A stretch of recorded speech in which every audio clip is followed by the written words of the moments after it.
నమస్తే, నా పేరు Shivaji. Welcome to our channel. ఎవరైనా ఒక దొంగతనం చేసినా, హత్య చేసినా, స్కామ్ చేసినా ఏవో కొన్ని ఆనవాళ్ళు వదిలిపెట్టి వెళ్ళిపోతారు. దాని ద్వారానే పట్టుపడతారని మనము చరిత్రలో చదువుకున్నాము.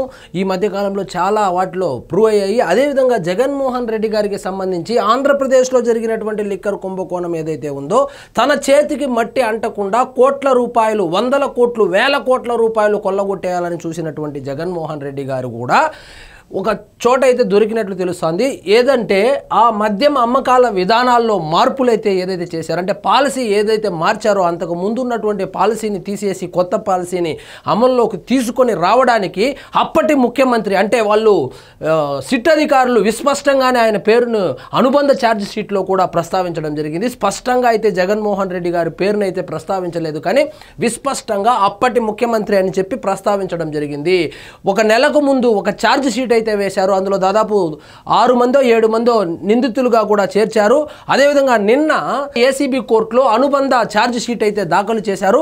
అందులో ప్రధానంగా 3 పేర్లు అయితే ప్రస్తావించడం జరిగింది. ఒకటి ధనుంజయ రెడ్డి, కృష్ణమోహన్ రెడ్డి, అదేవిధంగా బాలాజీ గోవిందప్ప. ఈ 3 పేర్లు కూడా ఆ ఛార్జ్ షీట్లో, అనుబంధ ఛార్జ్ షీట్లో వాళ్ళు ఏ విధంగా ఈ లిక్కర్ కుంభకోణానికి సంబంధించి వాళ్ళ ప్రమేయం ఉందో, డొల్ల కంపెనీల్లో ఏ విధంగా డబ్బులు ట్రాన్స్ఫర్ చేసి దాన్ని అంతిమ లబ్ధిదారుడికి ఏ విధంగా చేరవేశాడో మొత్తం కూలంకుషంగా దాదాపు 124 పేజీలు 16 వాల్యూములతో కూడినటువంటి అనుబంధ ఛార్జ్ షీట్ని అయితే వాళ్ళు ప్రొడ్యూస్ చేశారు. ఇక్కడ చూడండి, మద్యం కుంభకోణంలో సూత్రధారి జగనే.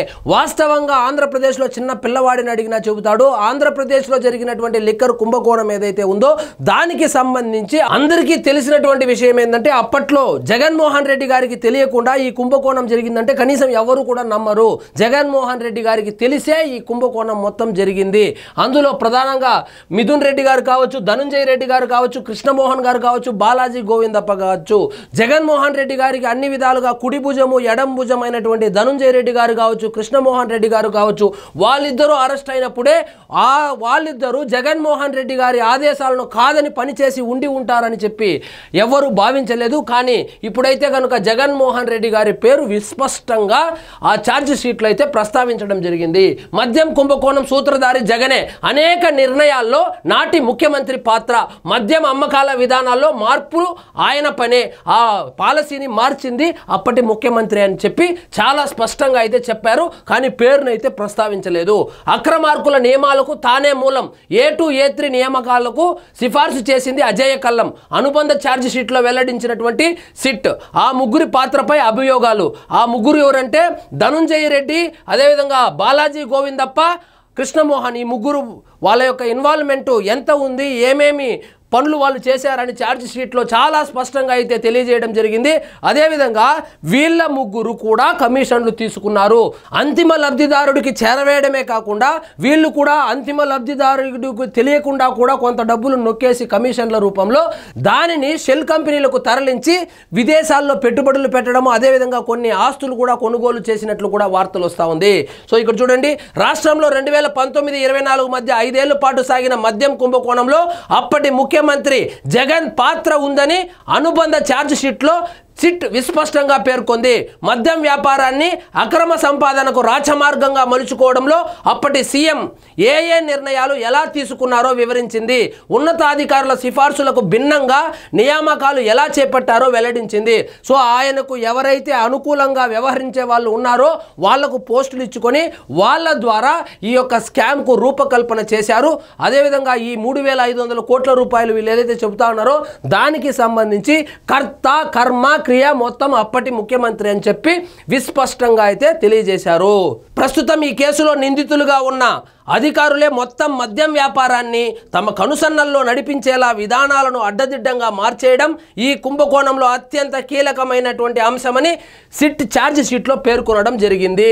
మద్యం కుంభకోణం కేసులో సీఎంఓ మాజీ కార్యదర్శి విశ్రాంత ఐఏఎస్ అధికారి Kalva Dhananjaya Reddy, Jagan OSD Pellakuru Krishnamohan Reddy, A32 Bharathi cements director Govindappa Balaji, A33 ప్రమేయము పాత్రకు సంబంధించి సిట్ అభియోగాలు మోపింది. సో వీళ్ళ ముగ్గురుకు సంబంధించి జగన్మోహన్ రెడ్డి గారి చుట్టూ ఉన్నటువంటి ఆ కోటరీ ఏదైతే ఉందో, వాస్తవంగా చెప్పాలంటే జగన్మోహన్ రెడ్డి గారి కోటరీకి సంబంధించి అందరూ అరెస్ట్ అయిపోయారు. ఒక్క సజ్జల రామకృష్ణారెడ్డి గారు తప్ప, సజ్జల రామకృష్ణారెడ్డి గారు మాత్రమే ఈ లిక్కర్ కుంభకోణానికి ఆ కోటరీ నుంచి సంబంధం లేకుండా ఉన్నారు. మిగిలిన వాళ్ళందరూ అరెస్ట్ అయ్యారు. అదేవిధంగా విజయసాయి రెడ్డి గారి పేరు కూడా చాలా బలంగా వినిపిస్తుంది. కానీ ఆయన అయితే కన్నా రాజకీయ సన్యాసం తీసుకున్నాడు. ఆయన ఎప్పుడు పిలిచినా సిట్ అధికారులు వచ్చి విచారణలో పాల్గొంటున్నారు కాబట్టి ఆయన అయితే అరెస్ట్ అయితే కాలేదు. కానీ ఈ మొత్తం కుంభకోణానికి సంబంధించి ఆ పాలసీని మార్చింది, అదేవిధంగా అధికారులను నియమించింది అప్పటి ముఖ్యమంత్రి. సో ఈ కుంభకోణము జరిగింది జగన్మోహన్ రెడ్డి గారికి తెలుసు. అదేవిధంగా ఈ లిక్కర్ కుంభకోణానికి సంబంధించి అంతిమ లబ్ధిదారుడి వేటలో సిట్ దూకుడు పెంచినటువంటి విషయం మనకు అందరికీ తెలిసిందే. అందులో భాగంగానే జగన్మోహన్ రెడ్డి గారికి అత్యంత సన్నిహితులైనటువంటి కృష్ణమోహన్ కావచ్చు, ధనంజయ రెడ్డి కావచ్చు, అదేవిధంగా బాలాజీ గోవిందప్ప అరెస్టు, ఇంకా ఒక స్టెప్ ముందుకేసి పెద్దిరెడ్డి మిథున్ రెడ్డి గారిని కూడా అరెస్టు చేయడం మనం అందరం చూసాము. సో ఇక మిగిలింది అంతిమ లబ్ధిదారుడిని అరెస్టు చేయడమే. అంతిమ లబ్ధిదారుడి వేటలో సిట్ అధికారులు అయితే ఉన్నారు. సో ప్రస్తుతానికైతే సో జగన్మోహన్ రెడ్డి గారు పేరు విస్పష్టంగా అప్పటి ముఖ్యమంత్రి అని చెప్పి అనుబంధ ఛార్జ్ షీట్లు అయితే చేర్చడం జరిగింది. ఇక నెక్స్ట్ ఇంకొక ఛార్జ్ షీట్ కూడా వేసేటువంటి అవకాశాలు కనిపిస్తుంది. ఆ ఛార్జ్ షీట్లో మాత్రం ఖచ్చితంగా డైరెక్ట్గా జగన్మోహన్ రెడ్డి గారి పేరే ఉండబోతుందని కూడా రాజకీయ వర్గాల్లో గుసగుసలు వినపడుతోంది. సో జగన్మోహన్ రెడ్డి గారు లిక్కర్ కుంభకోణానికి సంబంధించి ఖచ్చితంగా అరెస్టు కాబోతాడు అని ఊహాగానాలు ఉన్నటువంటి నేపథ్యంలో ఈ ఛార్జ్ షీటు అత్యంత కీలకంగా మారింది. సో జగన్మోహన్ రెడ్డి గారు ఈ కేసుకు సంబంధించి ఖచ్చితంగా అరెస్ట్ అయ్యేటువంటి అవకాశాలు మాత్రమే కనపడుతున్నాయి. సో ఇదండి ఈరోజు మన టాపిక్. మీకు ఈ వీడియో నచ్చినట్లయితే లైక్ చేయండి, షేర్ చేయండి, ఛానల్ మాత్రం సబ్స్క్రైబ్ చేసుకోవడం మర్చిపోవద్దు.